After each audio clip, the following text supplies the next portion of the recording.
జై శ్రీరామ్, జై గోమాత.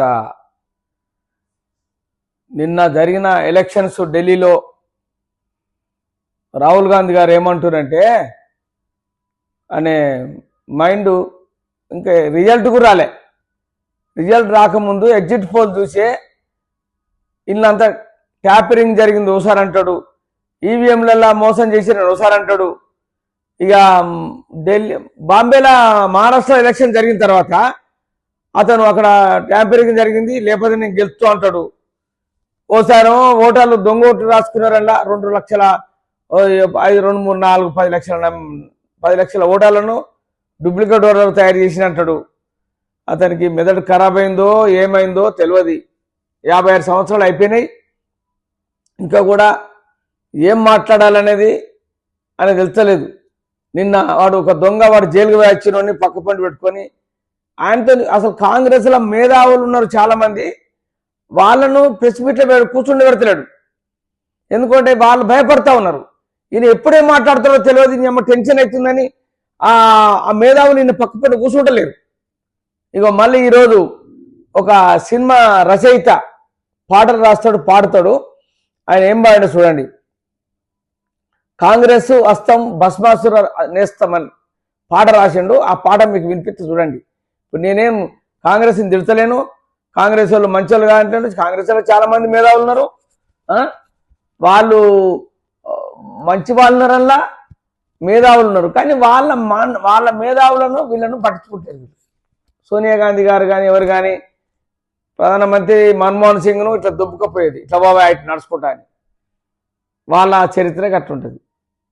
మళ్ళా మోడీ గారు చూడండి, ఒక పెద్ద మనిషి వస్తే ఆయన వచ్చేటప్పుడు లేచినవాడి ఆయన కాళ్ళ నమస్కారం పెడతారు. వీళ్ళది ఆ సిస్టమ్ ఉండదు. వీళ్ళది ఏం చేస్తారంటే దొబ్బకపోతారు. పో ఆడ కూర్చుని పో, ఏదో నా సీట్లకి వెళ్ళే, నా సీట్ల నువ్వు కూర్చోకు, మల్లికార్జున ఖర్గే బయట కూర్చొని పెట్టుడు అంటే వాళ్ళది గట్ట సిస్టమ్ ఉంటుంది. అందుకే మల్లికార్జున ఖర్గే గారు అన్నారు, మనం హామీలు ఎక్కువ ఇస్తున్నాం, జనానికి తెలిసిపోయింది, మనం ఇక కాంగ్రెస్ గెలవము అని అతనే అన్నాడు. ఇప్పుడు దానికి ఒక పాట వినిపిస్తే వినండి మీరు. ఆ పాట ఆయన మన నేను రాసింది కాదు, నేను బారింది కాదు, అది ఒకట్లా గిటువంటి ఆయనకి గెలుస్తారండి. రేపు 12 గంటల దాకా చూసి ఎలక్షన్లో ఓడిపోయిన తర్వాత అప్పుడు నాకు ట్యాపరింగ్ జరిగింది, ఇది జరిగింది అని మాట్లాడాలి. వాడు ముందుగానే ఇవాళ రేపు ఎలక్షన్ ఇవాళ ప్రెస్ మీట్ పెట్టి ఇక మరి ఇక ఏమంటారో చెప్పారు. నా నోటికి ఏం రాదు. ఆడు ఓడిపోయినాక తెల్లారో సాయంత్రమో ఇలా ట్యాపరింగ్ జరిగింది, ఇలా తప్పు ఉంది, అలా తప్పు ఉంది, బీజేపీ వాళ్ళు మంచోళ్ళు కాదు అలా అనాలి. ఇక మరి ఇక నేను ఏమనాలి నాకేం తెలియదు. పొలిటికల్ గురించి ఎక్కువ మీ ప్రజలు ఆలోచించుకుంటారు. నెక్స్ట్ ఇయర్ మళ్ళీ ఎలక్షన్స్ వస్తున్నాయి కదా, అలా వాళ్ళు ఏందో చేస్తారు. ఇప్పుడు అంతా వీళ్ళంతా కూడా కదా. ఇప్పుడు ఒకసారి పాట అయినండి, మీరు పాట వినిపిస్తా, ఆ పాట చూడండి. మీరు ఒకసారి పాట చూసిన తర్వాత దానికి మీరు కామెంట్ రూపంలో పెట్టండి. నేను కాశెట్టి కుమార్ యూట్యూబ్ ఛానల్ అది కాశెట్టి కుమార్ ఇంపాక్ట్ జరిగినవి చూపెడతాను. నేను జరిగినవి చూపెడతాను, మన టైం లేవడానికి జరిగినవి చూసినానికే జరిగినవి చూస్తాను కూడా టైం లేదు. పొల్లగాళ్ళకు యూత్కు 1 నిమిషం చూస్తే దాన్ని కట్ చేస్తాడు, మొత్తం వినడు, అదేం తప్పు ఎంత ఆలోచించాడు. ఒకసారి చూడండి మీరు దిబ్బతి, ఇప్పుడే మీరు మంచిగా చూడండి. ఇక ఇష్టం వచ్చినట్టుగా పరిపాలించి తప్పుడు నిర్ణయాలు తీసుకుంటే దాని ప్రభావం ఈ జాతి మీద ఉంటుంది.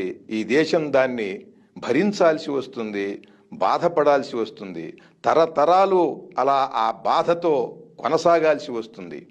దానికి ఉదాహరణే నెహ్రూ గారి పరిపాలన, ఆయన పదవిలోకి వచ్చినటువంటి విధానం. 75 సంవత్సరాల తర్వాత కూడా ఆయన చేసినటువంటి తప్పుల్ని ఈనాటి తరం వెతికి వెతికి ఉతికి ఆరేస్తున్నది.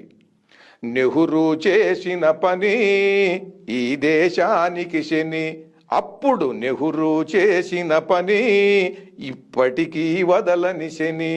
నెహ్రూ చేసిన పని ఈ దేశానికి శని, అప్పుడు నెహ్రూ చేసిన పని ఇప్పటికీ వదలని శని. నేనన్నది బాగా విని ఒకడనగలడా కాదని, నేనన్నది బాగా విని ఒకడనగలడా కాదని, గాంధీ కిరికిరి చెయ్యగా అయ్యాడు నెహ్రూ ప్రధాని. అతలాకుతలం చేశాడు దేశాన్ని ప్రజలని. అతలాకుతలం చేశాడి దేశాన్ని ప్రజలని. ఆ నెహ్రూ చేసిన పని ఈ దేశానికి శని. అప్పుడు నెహ్రూ చేసిన పని ఈ దేశానికి శని. నోరు మూసుకుని ఒప్పుకుని భారతదేశ విభజనని. నోరు మూసుకుని ఒప్పుకుని భారతదేశ విభజనని. సిగ్గు రోషం లేకుండా అయ్యాడు దేశ ప్రధాని.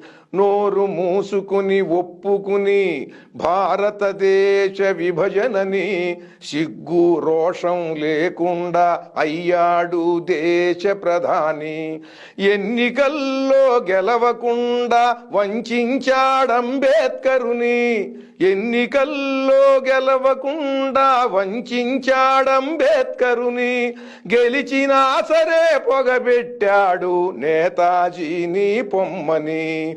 గెలిచినా సరే పొగబెట్టాడు నేతాజీని పొమ్మని. ఆ నెహ్రూ చేసిన పని ఈ దేశానికి శని. అప్పుడు నెహ్రూ చేసిన పని ఇప్పటికీ వదలని శని. శాంతి దూతనని తనకు తానే సెల్ఫ్ డబ్బా కొట్టుకుని అశాంతి నిలయం చేశాడు అందమైన కాశ్మీరుని. శాంతి దూతనని తనకు తానే సెల్ఫ్ డబ్బా కొట్టుకుని అశాంతి నిలయం చేశాడు అందమైన కాశ్మీరుని. హిందీ చీనీ భాయి భాయని శత్రువుని తలకెత్తుకుని.